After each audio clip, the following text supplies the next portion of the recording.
दोस्तों, आपका हमारे हिंदी सीखे यूट्यूब चैनल पे स्वागत है। और देखिए, हम लोग तमाम वीडियो पढ़े और संस्कृत के भी हम लोग आखिरी जो वीडियो था प्रत्यय प्रकरण, और प्रत्यय प्रकरण में हम लोग पढ़ चुके थे सुबंत प्रकरण। और सुबंत प्रकरण में हम लोग थोड़ा सा जो पढ़े थे उसी पे हम आज आपको 5-7 जो संक्षिप्त नियम बताना चाह रहे हैं, जो आपके एग्जाम में यही क्वेश्चन आते ही हैं और उसी को हम बता दे रहे हैं। कुछ नहीं याद होगा तो इसको जरूर पढ़ लीजिएगा, इससे आपके टेट में 2 से 3 क्वेश्चन जरूर मिलेंगे। क्योंकि देखिए 2018 के टेट में इस शब्द रूप से 6 या 7 क्वेश्चन आए थे, 2019 के टेट में भी 3-4 क्वेश्चन आए थे। तो देखिए ये अपने आप में बहुत महत्वपूर्ण टॉपिक है, इसलिए हम आपको एक ये संक्षिप्त ट्रिकी विधि से आपको दे रहे हैं, जिसको आप एक बार आसानी से देखेंगे और देखते ही आपको याद हो जाएगा। और दोस्तों, यदि हम लोग के वीडियो अच्छे लगे तो आप लोग हमारे चैनल को सब्सक्राइब करेंगे, लाइक करेंगे, अपने दोस्तों को शेयर करेंगे, और प्रयास ये रहे कि आप अपने दूसरे लोगों से भी सब्सक्राइब चैनल को करवाएं, ताकि हम लोग आपको और ही बेहतरीन वीडियो दे सके। और देखिए, जैसा कि हमने हिंदी का प्रैक्टिस सेट डाला और बहुत अच्छा रिस्पांस भी आ रहा है, बहुत लोग हमारे पास फ़ोन भी कर रहे हैं कि सर जी हमारा इतना सही हुआ, और वास्तव में वो टेस्ट पेपर है। और देखिए, इसी तरह से हम चाहेंगे कि संस्कृत का भी टेस्ट पेपर थोड़ा सा सिलेबस और आगे बढ़े, तो संस्कृत का भी एक टेस्ट पेपर हम प्रत्येक रविवार को डालेंगे। उसका भी आप लोग सॉल्व करके हमको बताइएगा कि कितना सही हुआ। इसी के साथ हम शुरुआत करते हैं। देखिए, हमारा टॉपिक रहेगा सुबंत प्रकरण या पद रचना विधि। सुबंत प्रकरण या पद रचना विधि हम लोग पढ़ेंगे। देखिए, इसमें हम 6-7 नियम आपको बता रहे हैं। देखिए, नियम नंबर 1, एक बार अच्छे से सुनिएगा। देखिए, कह रहा है कि अगर औकारांत, औकारांत मतलब औ से अंत पूरा लिख दे रहे हैं, औकारांत, फिर कह रहा है ईकारांत, फिर कह रहा है उकारांत, देख लीजिएगा सब पुल्लिंग शब्द है, और फिर कह रहा है रीकारांत, सब पुल्लिंग शब्द हैं, ये ध्यान में रखिएगा। कह रहा है कि अगर अकारांत, इकारांत, उकारांत और रीकारांत का शब्द हो, यानी ऐसे शब्द जिनके अंत में अ हो, छोटी हो, छोटा ऊ हो और री हो, ऐसे शब्दों का द्वितीय विभक्ति, द्वितीय विभक्ति के बहुवचन में इन स्वरों का दीर्घ कर न जोड़ते हैं, यानी स्वरों का दीर्घ कर न जोड़ देते हैं। जैसे मान लीजिए हम एक औकारांत शब्द लें, देव, देव, एक ईकारांत शब्द लें, हरि, एक उकारांत शब्द ले, साधु, और एक रीकारांत शब्द ले, पितृ। मोस्ट इंपॉर्टेंट जो आपके देखिए क्वेश्चन में बहुत ज्यादा बनते हैं। देखिए, कह रहा है कि द्वितीय विभक्ति के एक वचन का द्वितीय विभक्ति के बहुवचन का रूप बता रहा है। द्वितीय विभक्ति के बहुवचन का दीर्घ करके न जोड़ेंगे। तो देखिए, ये देव में जो व है, व में अ है, तो इसको आ करके न जोड़ देंगे। देखिए, न पे हलन जरूर लगा लीजिएगा। अब देखिए, ये हरि है, हरि में ई है, तो इस हरि में ई को बड़ी करके और न जोड़ देंगे। फिर देखिए, ये साधु में बड़ा ऊ करके न जोड़ेंगे, तो ये साधु न हो जाएगा। और फिर ये देखिए, पितृ में जो री है, इसको दीर्घ करके न जोड़ेंगे, तो ये हो जाएगा पितृन। और री रस के बाद न आता है तो न भी हो जाता है, लेकिन ये पितृन देख लीजिए। यानी नियम नंबर 1 हमारा यही कह रहा है, आप एकदम दिमाग में रखिएगा कि अकारांत, इकारांत, उकारांत और रीकारांत का शब्द हो तो द्वितीय विभक्ति के बहुवचन में इन स्वरों का दीर्घ करके न जोड़ देते हैं। यानी देखिए, ये 2018 के टेट का क्वेश्चन है, देख लीजिएगा। पितृण पूछा था किस विभक्ति तथा किस वचन का है, तो द्वितीय विभक्ति के बहुवचन का रूप है।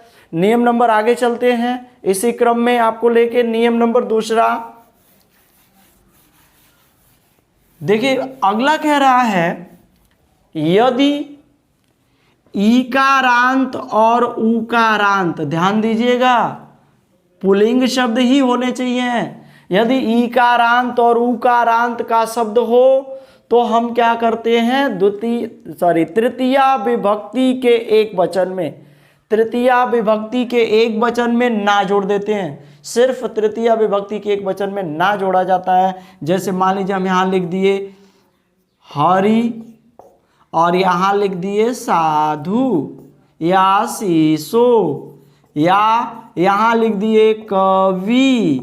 अब देखिए करना क्या है, बस हमको न जोड़ना है। तो तृतीया विभक्ति के एक वचन का रूप बनेगा, ये तृतीया विभक्ति के एक वचन का, तो ये हो जाएगा कवीना, ये हो जाएगा हरिड़ा। री रसों के बाद न आता है तो नौड़ा हो जाता है। इसके बाद हम संधि का आपको वीडियो देंगे। साधु का हो जाएगा, ये देखिए साधुना, और ये शिशु का हो जाएगा शिशुना। देख लीजिए मोस्ट इंपॉर्टेंट है ये साधुना शिशुना, बहुत पूछा जाता है आपके आगामी टेट के एग्जाम में, एक क्वेश्चन इससे पक्का आना है। आगे चलते हैं नियम नंबर अगला, जो तीसरा नियम होगा। देखिए यदि अकारांत का शब्द हो, अकारांत का शब्द हो, देख लीजिएगा बहुत ही आसान है। अकारांत का शब्द हो तो तृतीया विभक्ति के एक वचन में, तृतीया विभक्ति के एक वचन में एन जोड़ते हैं, एन। जैसे मान लीजिए हम कह दिए बालका बालकौ बालका, प्रथमा विभक्ति, बालकम बालकौ बालकान, और उसके बाद बालकेन बालकाभ्याम बालकई, तो एन जोड़ेंगे। जैसे मान लीजिए अ से अंत होने वाले में राम ही हो, राम, तो इसमें राम में एन जोड़ेंगे तो ये नौड़ा हो जाएगा, तो ये हो जाएगा रामेण। और यदि बालक में जोड़े तो ये हो जाएगा बालकेन, अश्वेन, घोटकेन। इस तरह से एन जो होगा वो तृतीया विभक्ति होगा। आगे चलते हैं।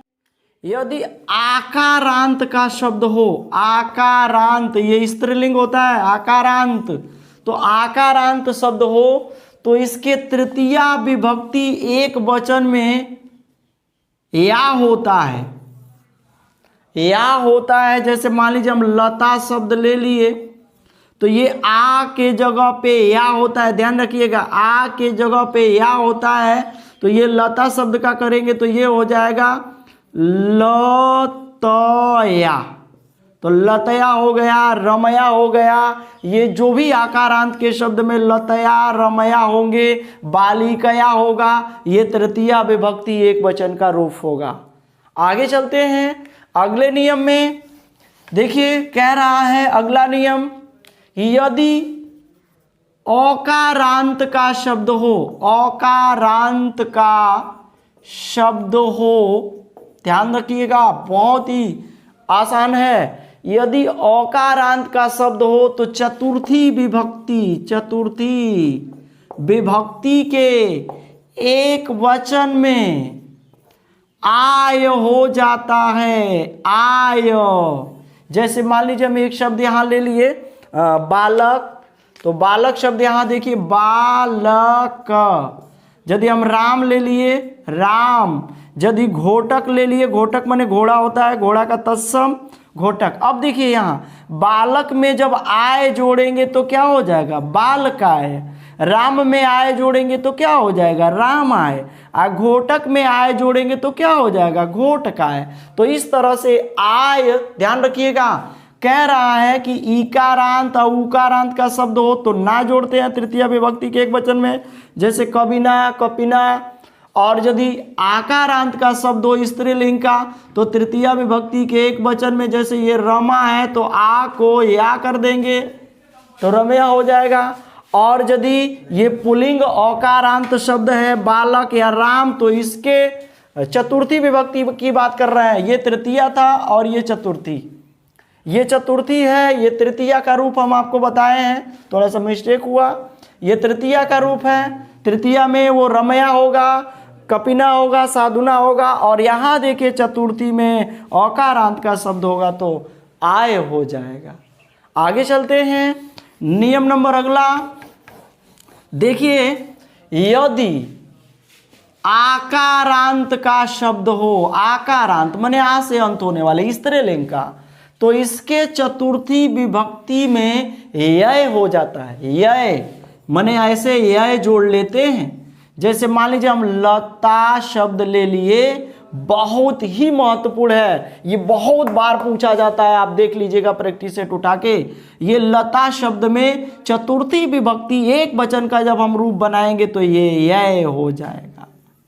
तो लताय, लताय। जैसे मान लीजिए हम रमा कर दें तो रमाय।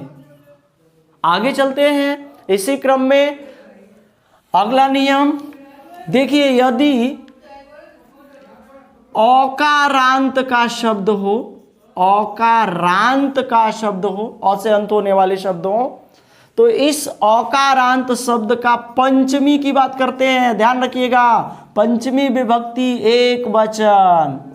तो पंचमी विभक्ति के एक वचन में आत जोड़ते हैं, आत। जैसे मान लीजिए हम एक राम शब्द ले लिए और राम में आत जोड़ेंगे तो क्या हो जाएगा, रामात।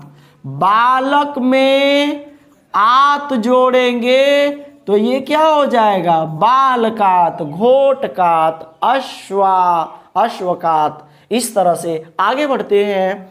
देखिए, यदि ईकारांत तथा ऊकारांत का शब्द हो तो पंचमी और षष्ठी दोनों की बात करते हैं। पंचमी और षष्ठी विभक्ति के एक वचन में, पंचमी और षष्ठी विभक्ति के एक वचन में इन स्वरों का गुण कर देते हैं। यानी ई का गुण ए होता है और ऊ का गुण ओ होता है। गुण संधि में, गुण संधि के नियमानुसार इको अड़च नहीं, आदेंग गुणा, तो आदेंग गुणा में ई का ए और ऊ का ओ होता है, इसी को गुण कहते हैं। तो पंचमी और षष्ठी विभक्ति के एक वचन में गुण करके और विसर्ग लगा लेते हैं। जैसे मान लीजिए हम हरि शब्द ले लिए, हरि, तो हरि का गुण करेंगे तो क्या हो जाएगा, ये ई को गुण करेंगे तो ये हरे है हो जाएगा। जैसे साधु की बात करें, साधु उकारांत है, ये ऊ को गुण करेंगे तो ये हो जाएगा साधो। ये पंचमी और षष्ठी की बात है।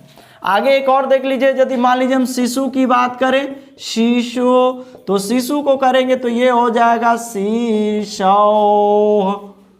शीशो नहीं, शीशो। आगे चलते विष्णु का करेंगे तो हो जाएगा विष्णु।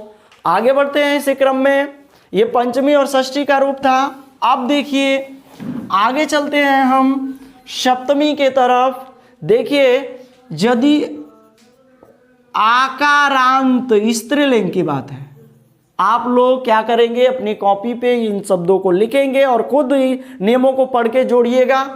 आकारांत स्त्रीलिंग का शब्द हो तो सप्तमी विभक्ति के एक वचन में, सप्तमी विभक्ति की बात कर रहे हैं, सप्तमी विभक्ति के एक वचन में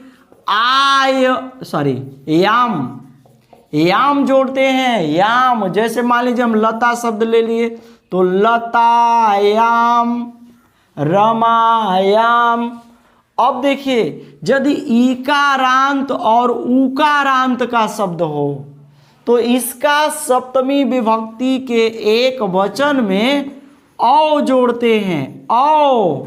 जैसे मान लीजिए हम साधु लिख दिए तो साधु में ऊ को औ कर लेंगे, अंत में औ जोड़ेंगे तो क्या हो जाएगा, साधो। बहुत पूछा जाता है। हरि शब्द की बात करेंगे तो हरो, कपि की बात करेंगे तो कपो, रवि की बात करेंगे तो रवो। यानी ईकारांत और उकारांत के शब्दों के अंत में औ जोड़ते हैं। इस तरह से हम आपको 6-7 जो नियम बताए हैं जो एग्जाम में बहुत पूछे जाते हैं। देखिए, थोड़ा सा हम और डिस्कशन कर दें आपके साथ। देखिए, द्वितीय विभक्ति का बहुवचन रूप बहुत पूछा जाता है। द्वितीय विभक्ति का बहुवचन, बहुवचन। और उसके बाद देखिए, तृतीय विभक्ति का एक वचन पूछा जाता है। तृतीय विभक्ति का एक वचन, चतुर्थी विभक्ति का एक वचन, पंचमी विभक्ति का एक वचन, सप्तमी विभक्ति का एक वचन।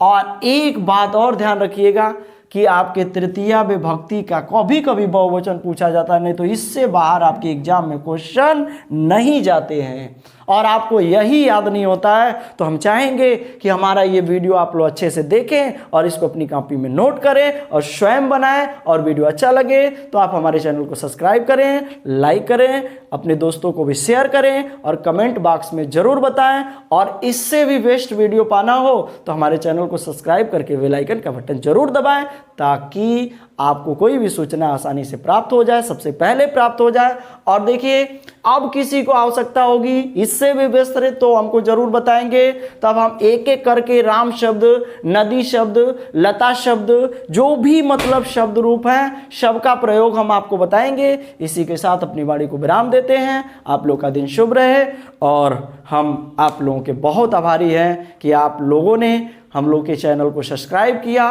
और इतना हम लोग को एक तरह से देखा जाए तो बहुत कुछ सहयोग आप लोग प्रदान कर रहे हैं। तो ठीक है, आज के लिए इतना ही, धन्यवाद।